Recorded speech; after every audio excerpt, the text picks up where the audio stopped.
সংসদে এবং রাজপথের তীব্র আন্দোলনে গণভোটের রায় বাস্তবায়নের হুঁশিয়ারি দিয়েছেন বিরোধী দলীয় নেতা জামায়াতের আমির ডক্টর শফিকুর রহমান।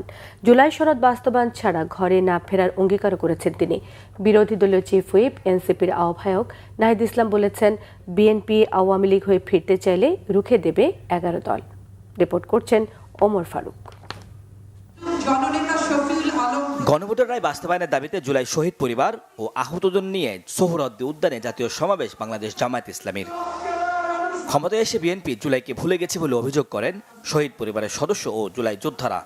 অত্যন্ত পরিতাপের বিষয়, আজকের এই সরকার, আজকের এদেশের এই রাজনীতিবিদরা সেই কঠিন সময়কে তারা এত দ্রুত ভুলে গেছে। 70% জনগণের গণরায়কে অবিলম্বে বাস্তবায়ন করুন। এই মহান সংসদে আমার কথা, আমাদের কথা, আমার মা একজন মায়ের কথা তাদেরকে শুনতে হবে।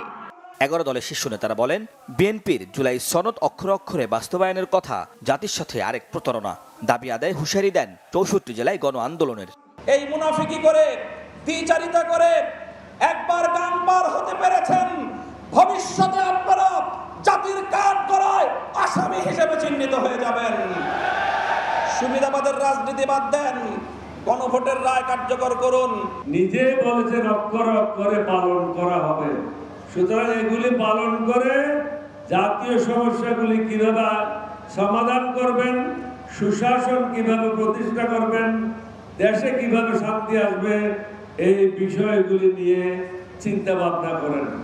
বিরোধী দলীয় চিফ হুইপ ও এনসিপির আহ্বায়ক নাহিদ ইসলাম বলেন, বিএনপির মতো মাত্র ২ মাসের মধ্যে এত অজনপ্রিয় সরকার বাংলাদেশে আর দেখা যায়নি।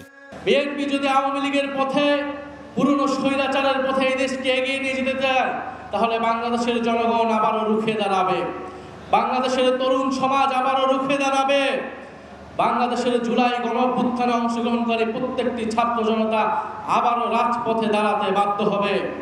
গণভোটের রায় বাস্তবায়ন না হওয়া পর্যন্ত দেশ স্বৈরাচার মুক্ত হবে না বলে মন্তব্য করেন জামায়াতের আমির ডাক্তার শফিকুর রহমান। এ বাংলাদেশ আমরা চাই না, আমরা পরিবর্তনের বাংলাদেশ চাই।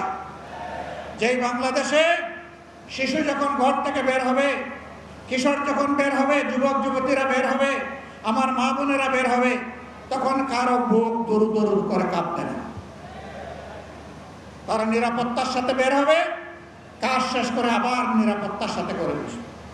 আমরা ওই বাংলাদেশ চাই। আমরা শিক্ষা প্রতিষ্ঠানে আমাদের সন্তানদের হাতে দাকিরিস কুড়াল দেখতে চাই না। শিক্ষা প্রতিষ্ঠানে অস্থিরতা বন্ধে সরকারকে আহ্বান জানান বিরোধী দলীয় নেতা। ওমর ফারুক, বাংলা ভিশন, ঢাকা।